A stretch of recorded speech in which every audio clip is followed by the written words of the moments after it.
नमस्कार विद्यार्थी मित्रांनो, मध्ये खंड पडला होता कारण गुगलने माझं अकाउंट जरा सस्पेंड केलं होतं, त्यामुळे मी व्हिडिओ टाकायचे की नाही या विचारात होतो, परंतु परत ॲक्टिवेट झाला आहे तुमच्या कृपेने.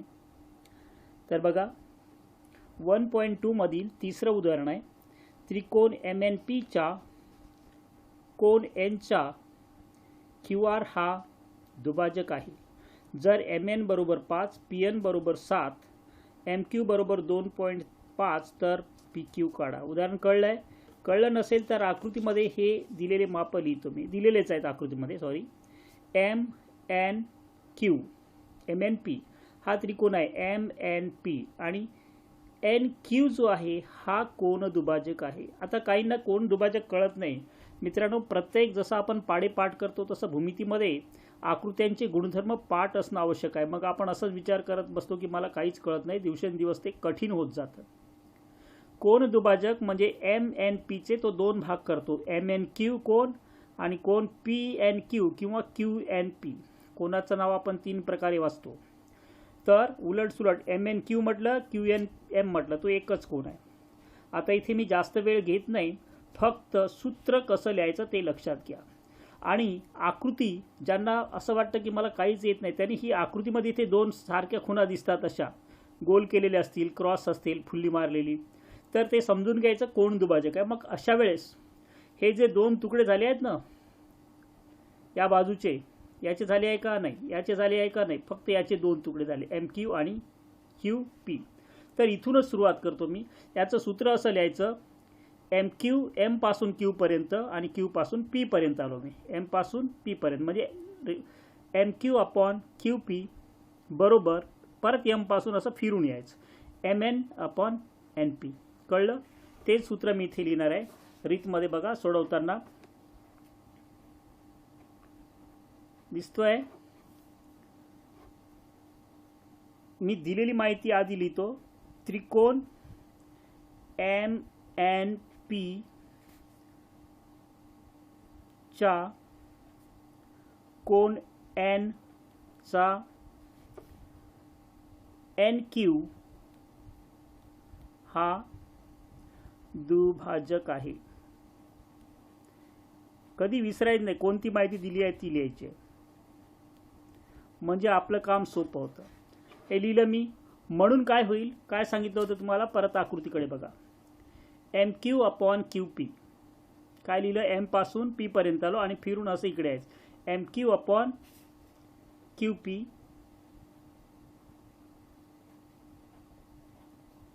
बरोबर इकडून M पासून MN अपॉन NP. याला म्हणतात कोन दुभाजकाचे प्रमेय. कोन दुभाजकाचे प्रमेय पूर्ण शब्दात तुम्ही लिहा, कोन दुभाजकाचे प्रमेय. हा प्रमेय आपल्याला, मी इथे थोडक्यात लिहितोय, तुम्ही थोडक्यात लिहू नका. कळलं? नाहीतर व्हिडिओची लांबी वेळ वाढेल. आता झालं MQ अपॉन QP. मग किमती ठेवतो मी. MQ दिला आपल्याला किती, 2.5. QP काढायचं आपल्याला. MN दिलाय किती, 5 आणि NP पण दिलाय किती, 7. काही न वाटलं मी इकडून असं लिहितो, तुम्ही तसंही लिहू शकता मित्रांनो. MN upon NP is equal to MQ upon MP. पण कुठून सुरुवात केली आहे ते लक्षात घ्या. तुम्ही जर अशी सुरुवात केली PN अपॉन NM बरोबर PQ अपॉन QM तसंही लिहू शकता, काही फरक नाही. जिथून सुरुवात करणार आणि कुठे जाणार आहे. MQ अपॉन QP पर्यंत आलो, MN अपॉन NP. हे साध्या भाषेत समजण्यासाठी सांगतोय मी. झालं इथपर्यंत. आता हे उदाहरण तुम्हाला खूप वेळा सोपे रूप द्यावे लागतात. तिरकस गुणाकार करतो आपण.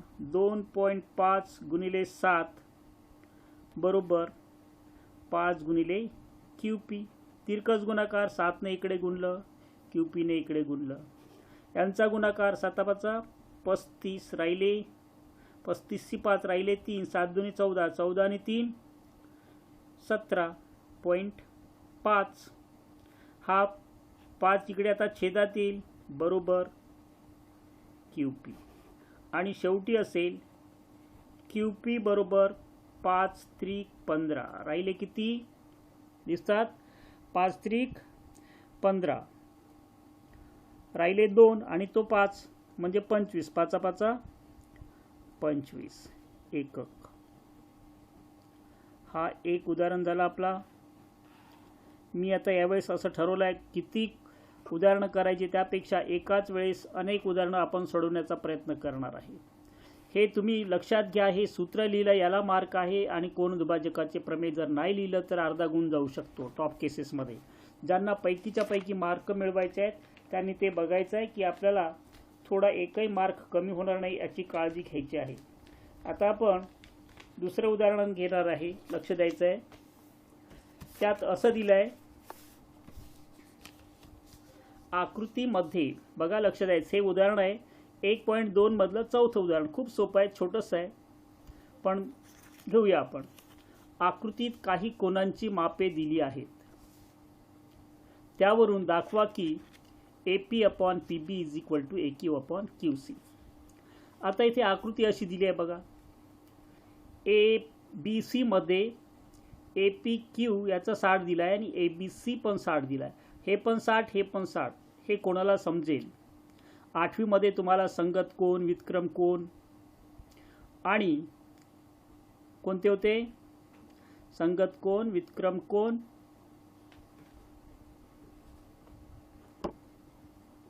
आहेत का लक्षात. संगत कोन समांतर रेषा आणि छेदिकेच्या एकाच बाजूस असतात त्यांना संगत कोन म्हणतो. आंतरकोन समांतर रेषेचा तो भाग जाऊ द्या. आपण इथे फक्त संगत कोन आहेत आणि संगत कोन एकरूप असेल तर रेषा समांतर असतात. मग आपण तसंच लिहिणार आहे. ही कोन APQ बरोबर कोन ABC बरोबर 60 अंश दिले आहेत. ज्यांचं माप सारखं असतं ते एकरूप असतात. सारख्या कोणांची माप असेल, कोणांची माप सारखी असतील तर त्यांना आपण एकरूप कोन म्हणतो. आता इथे मी सुरुवात करतो बघा लक्ष द्यायचं आहे. दिलेली गोष्ट आकृती समोर ठेवतो. काय दिलं इथे APQ रीत बघा. दुसऱ्यासाठी कोणतं घेतलं आपण 1.2 मधील हा आहे चौथं उदाहरण. आकृती बघा आणि रीत बघा. कोन APQ आकृतीमध्ये बघा बरोबर कोन ABC बरोबर 60 अंश. ही दिलेली माहिती आहे आकृतीमध्ये. त्याला आपण पक्ष म्हणतो. पक्ष म्हणजे जी माहिती आपल्याला दिली आहे याच्या आधारे आपण काय लिहू शकतो. म्हणून कोन APQ बरोबर आहे म्हणजेच एकरूप आहे. हे एवढाच बदल करतो छोटासा. ABC लक्षात. कोणांची माप समान असेल ते कोन एकरूप असतात. झालं. आता पुढे यावरून काय होईल. रेख PQ समांतर रेख BC. याला आपण म्हणू शकतो कारण कंसात द्यायचं आहे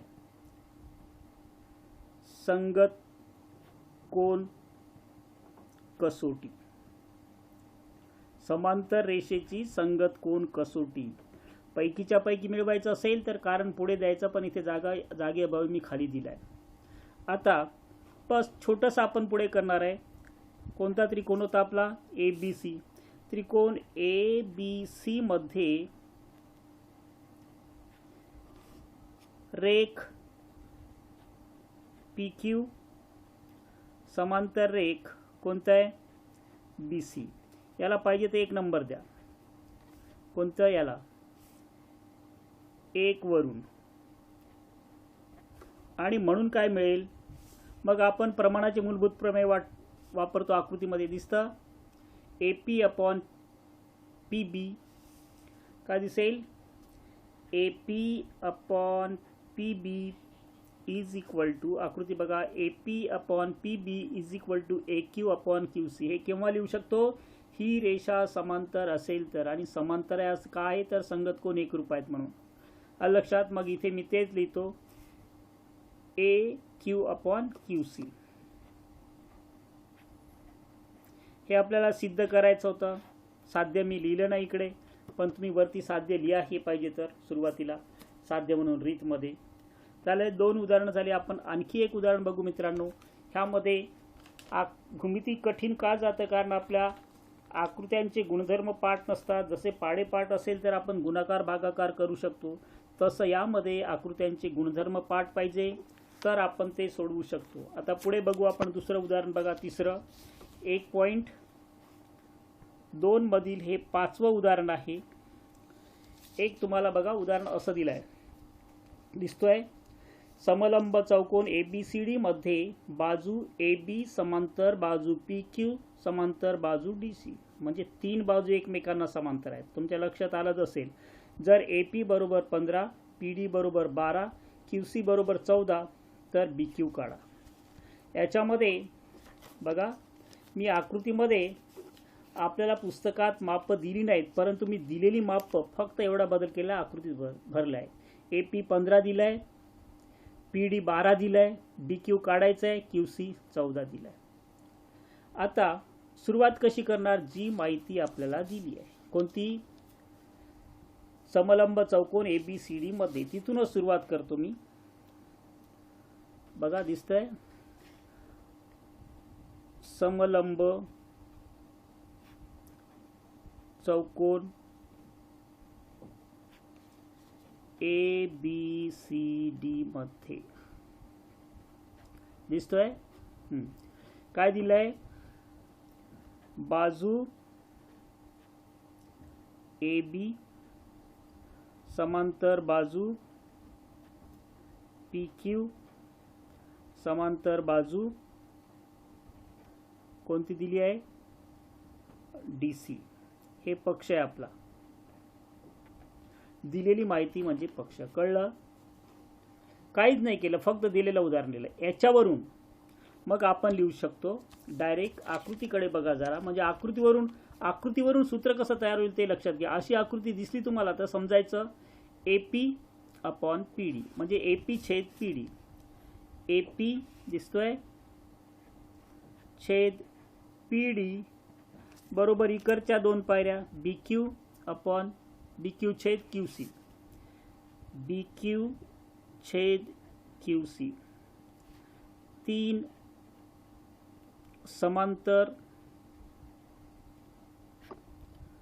रेषांचे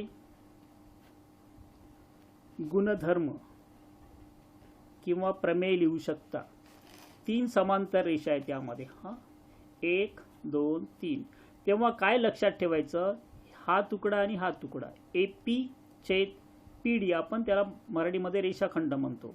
BQ छेद QC. लक्षात? तर ते लिहिलं. आता किमती ठेवतो मी. AP ची किती दिली आहे? 15. इथे त्याच्या खाली लिहिलं मी 15. PD दिलं आपल्याला 12. BQ काढायचं आहे आणि QC दिलाय 14. बघा मित्रांनो जरा, आता मी तुम्हाला माहिती आहे मध्ये बरोबरचं चिन्ह असेल तर तिरकस गुणाकार. 15 गुणिले 14, याला 12ला इथे ठेवतो मी. तिकडे उगाच घेऊन जा परत आणा इकडे, त्यापेक्षा एका बाजूला सगळे अंक पाहिजे. भाग कसं लावणार हा प्रत्येकाचा कौशल्य आहे. वेगवेगळ्या प्रकारे याचे तुम्ही सोपे रूप देऊ शकता. समजा असं केलं काय येणार बघा. कसंही तुम्ही 14ला लावा, इथे 6 येईल, निम्मे केले याचे 7 येईल. नंतर 15 गुणिले 7 छेद 6 बरोबर BQ. परत इकडे 3 ने भाग जातो. 3 दुने 6, 3 5 15. काय राहिले? 35. 7 गुणिले 5 म्हणजे किती? सॉरी दिसतंय इथे 5 गुणिले 7 म्हणजे 35 छेद 2 बरोबर BQ. आता काहींना असं वाटतं मला याचा भागाकार येत नाही. मित्रांनो 35 रुपये तुमच्याकडे आहे, दोघांना वाटले किती येईल? 17.5 17.5 17.5 आपण 17.5 लिहितो. 17.5 बरोबर BQ. म्हणून BQ बरोबर 17.5 एकक हे विचारलं होतं. काही उदाहरणामध्ये बघा जरा. यावेळेस पहिल्यांदाच मी 3 उदाहरणं एकत्र दिली आहेत. घाबरून जाऊ नका. आकृत्यांवरून सूत्र कसं लिहिता येईल या गोष्टीकडे लक्ष द्या. मी काही तुमच्या शंका असतात, परंतु मी आता मला कळलं आहे की माझे व्हिडिओ मी बघू शकत नाही, त्यामुळे मला ते बॅन करून टाकतात. तुमच्या शंका असतील तर मी असे विचारत होतो फोन नंबर देऊ नये, परंतु देतो आहे. कृपया व्हॉट्सअपच वापरा. मी उचलू शकणार नाही कारण मी कधी लेक्चरला असतो, त्या माझ्यासाठी शक्य होत नाही. फक्त तुमच्या काही शंका असतील तर द्या. नंबर देतो आहे 9987817633. या नंबरवर शक्यतो तुम्ही 2 नंतर, माझी मॉर्निंगची स्कूल आहे त्यावेळेस मी उपलब्ध नसेल, तर बघा जरा शंका असेल तरच विचारा, अन्यथा मेसेज टाका. म्हणजे फक्त मेसेजच करा कृपया. धन्यवाद मित्रांनो.